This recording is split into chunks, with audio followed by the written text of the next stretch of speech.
Window.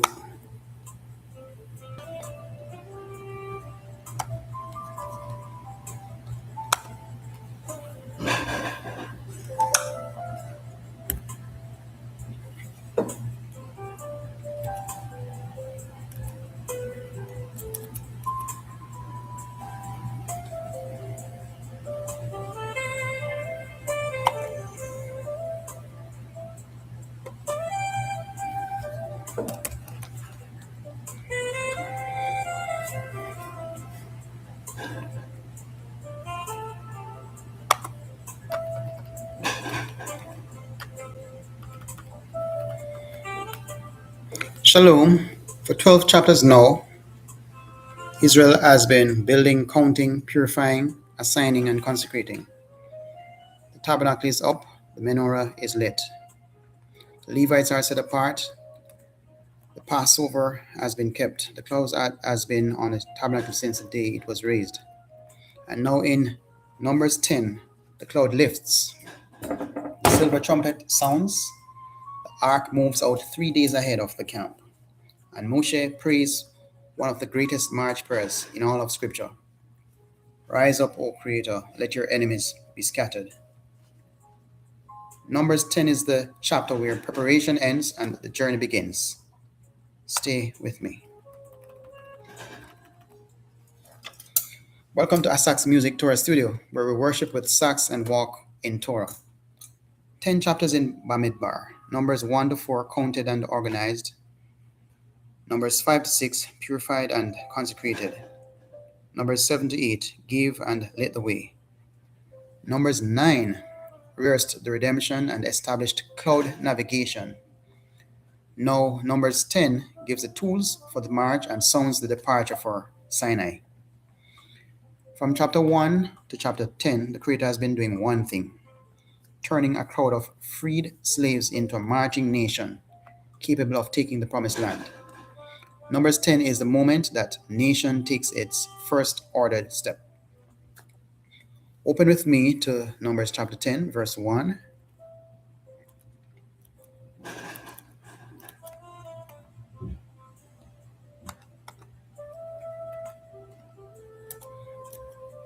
And we'll read this. It says, and we're going to go to verse 10. And the Creator spoke to Moshe, saying, make 2 silver trumpets for yourself.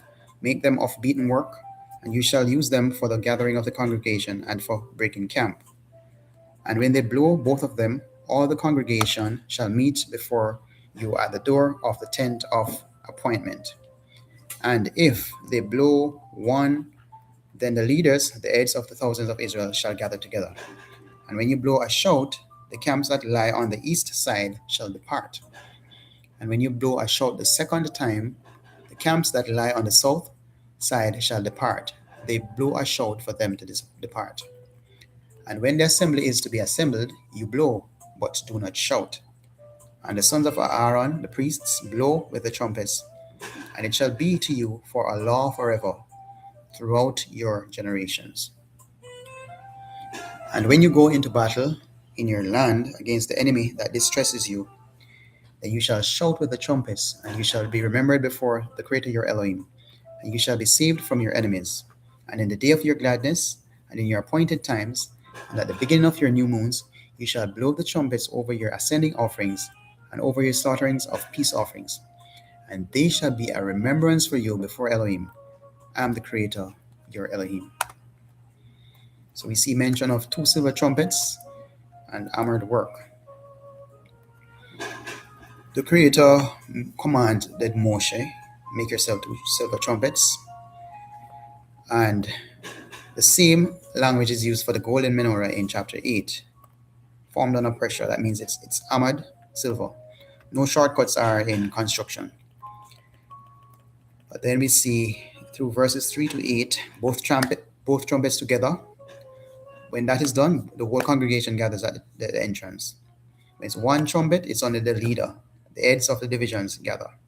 When it's a teruah, the short staccato alarm blasts, signals the east camps to begin marching.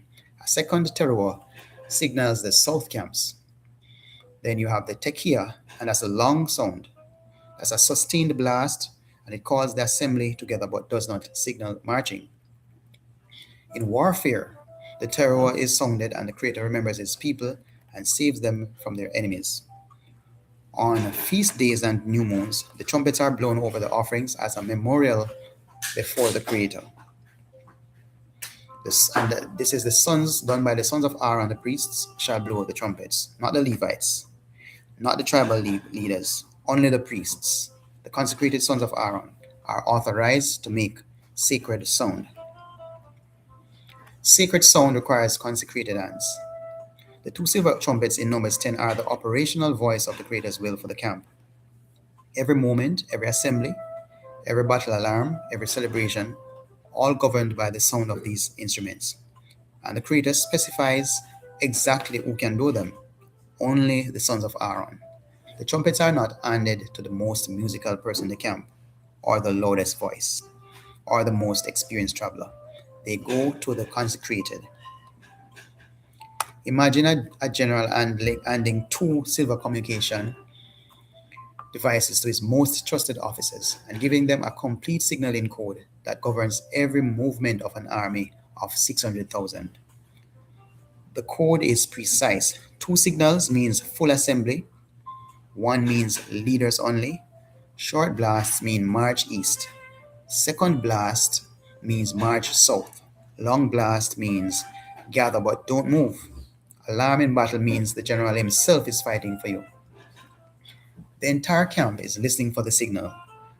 The signal is everything. The person blowing it must be beyond reproach. Let's apply this to our lives. The Creator is establishing a principle that runs through the entire Torah. Sacred tools require set apart people. The menorah is armored gold. It cannot be made by just anyone's hand. The trumpets are armored silver. They cannot be blown by just anyone's lips. The closer the trumpet is to the center of worship, the more specific the qualifications for handling it. If you are prepared to carry sacred sound, the Creator is not looking for volume. He is looking for consecration. The silver trumpets could only be blown by sons of Aaron, not the most musical man in the camp, not the loudest voice, the consecrated ones. Numbers 10 establishes a principle. The closer you are to the center of worship, the more specific the Creator's qualifications for who handles that sound. Now we're going to do some further reading from verses 11 to 28. The moment arrives. 11 to 28.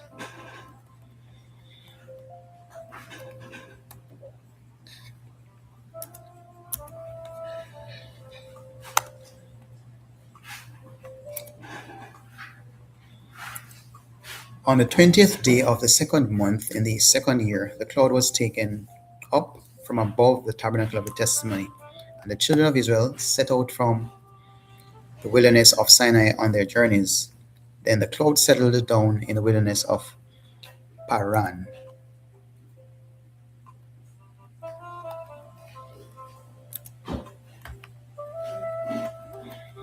Israel has been at Sinai since the third month of the first year, as mentioned in Exodus chapter 19, verse 1. They have now been there for 12 months minus 10 days, almost a full year of receiving the Torah, building the tabernacle, being organized, counted, purified, and consecrated, and now at last the cloud moves. The order of march in verses 14 to 28 is precise. Yehuda leads, the camp of the east goes first, 3 tribes under Yehuda's standard. That's Yehuda, Issachar, and Zebulun. Then the tabernacle is dismantled. Gershon and Merari carry the structure. Then Reuben's camp, Reuben, Simeon, and Gad. Then the Kohathites carry the holy vessels. Then Ephraim's camp, Ephraim, Manasseh, and Benjamin. Then Dan's camp as the rear guard, Dan, Asher, Naphtali. The tabernacle structure goes before the vessels so that the Kohathite arrive. The tent is already assembled and waiting for the holy things. They left Sinai as a nation, not a crowd. Verse 13 contains a phrase that is easy to read quickly, but carries enormous weight.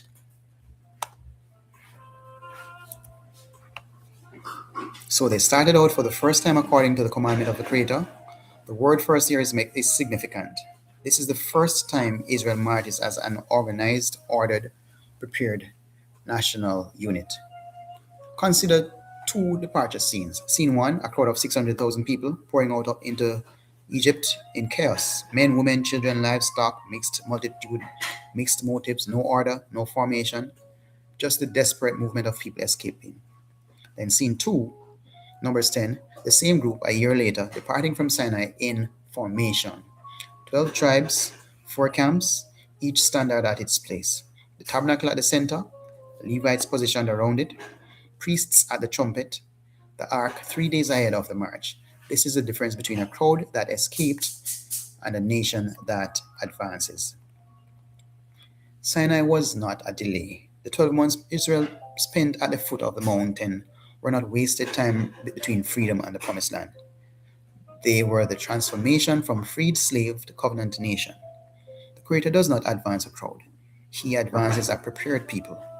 Every assignment in Numbers 1 to 9 was not administrative overhead. It was preparation for this exact moment. Ask yourself, am I in a Sinai season? A season of being organized, purified, consecrated, and assigned? Don't rush the departure. The cloud will lift when the formation is ready. They left Sinai organized as a nation, not as a crowd. 12 months at this mountain was not wasted time. It was transformation. Numbers 10 says, the Creator does not advance a crowd. He advances a prepared people. Stop despising your Sinai season. The cloud will lift when the formation is ready. Now let's read the conversation that reveals something unexpected about how the Creator provides from verses 29 through to 32.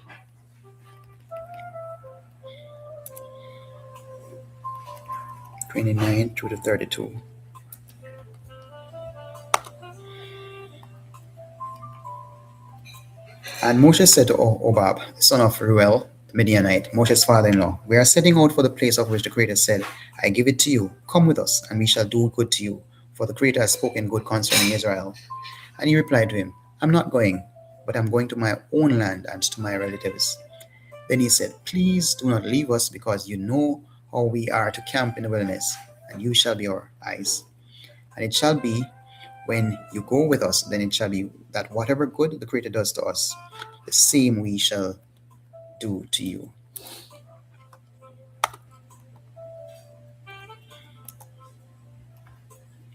This is Moses, the man who spoke face to face with the Creator, who received the Torah directly, who had the pillar of cloud and fire as his GPS, asking his brother-in-law, please don't leave. You know the wilderness, be our eyes. Divine guidance and human eyes are not opposites. The Moshe-Obab conversation in Numbers 10 is one of the most humanly surprising moments in the entire book. Moshe has the cloud, he has the fire, he has the ark moving 3 days ahead of the camp, he has the Creator's direct instruction, and yet he turns to his wilderness experienced brother-in-law and says, you can be our eyes. Far from being a lack of faith in the cloud, this is a mature understanding of how the Creator provides. For example, the cloud tells Israel which direction to march and where to camp, but the cloud does not tell them where the underground water is in that patch of wilderness. It does not tell them which plants in that region are edible. It does not tell them which campsites have shade in the afternoon heat and which ravines flood in a sudden storm. Obab knew. 4 decades of Midianite desert life gave him ground-level knowledge that the pillar of fire does not communicate. The Creator uses both, the cloud for direction, Obab for terrain intelligence. Neither replaces the other. There is a false spirituality that says if you really trust the Creator, you don't need natural wisdom, experienced mentors, or practical knowledge. Numbers 10 corrects this directly. Moshe, the greatest prophet in Israel's history, pressed his brother-in-law not to leave because his wilderness eyes were valuable. The cloud covers direction. Human wisdom covers terrain. You do not disrespect the cloud by also listening to someone who knows the ground. Ask, who in your life has wilderness eyes that you have been refusing to use because you think you should only need the cloud? Moshe had the cloud, the fire, and the ark moving ahead of him, and he still turned to Obab and said, Be your eyes. You know this wilderness. That is not a lack of faith, that is wisdom. The cloud gives direction. Human experience reads the terrain. Numbers 10 says, both belong in the march. Now, the most poetic passage in all of Numbers, the prayer of Moshe at the ark's departure and rest. We'll look at verses 33 through to 36.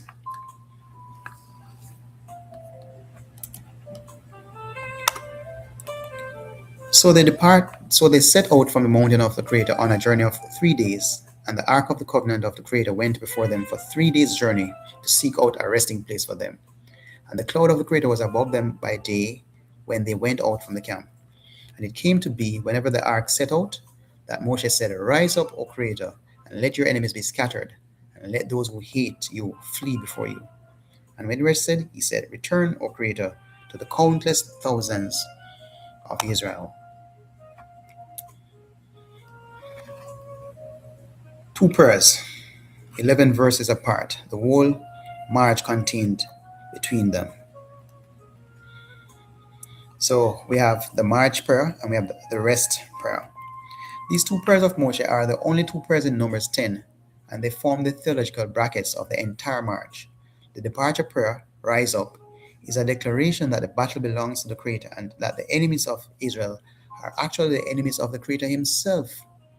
The rest prayer, Return, O Creator, to the many thousands of Israel, is an acknowledgement that the camp is nothing without his presence dwelling in it. You can't march without the first. You can't rest without the second. There's a deeper meaning in all this. The phrase Rise Up, O Creator in Hebrew is Kuma Adonai. It's one of the oldest liturgical phrases in Torah, so central to worship that these 2 verses in Numbers 10:35 to 36 became textual pillars surrounding the reading of the Torah scroll.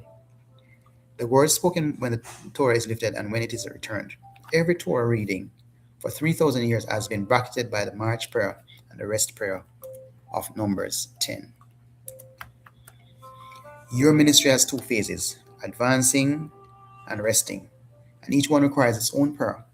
When you are advancing in a season of pushing forward, opening new territory, taking on opposition, the prayer is, Rise up, O Creator, scatter your enemies.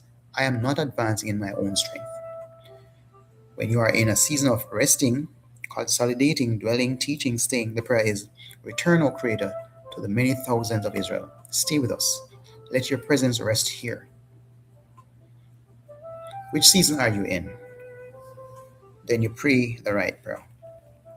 Moshe had 2 prayers, one for when the ark moved and one for when it rested. Rise up, O Creator, for the march, rise up, O Creator, for the camp. Numbers 10 says your life has both phases and each one needs its own prayer. Which season are you in right now?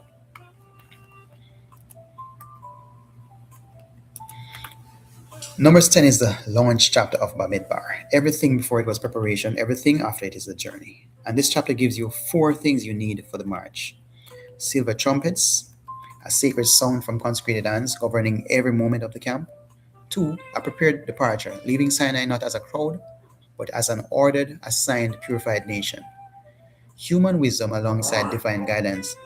Moshe pressing Obab to stay because the cloud gives direction and human experience reads the terrain.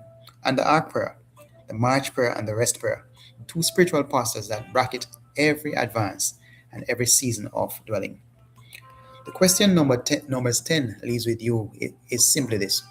What trumpets are you listening to? Whose sound are you following? Are you marching in order or still moving as a crowd? And do you have both prayers ready? One for the advance and one for the rest? Thank you for walking through Numbers 10 with me. Like, share, subscribe, and don't miss chapter 11. And now, I'm going to share a live sax meditation.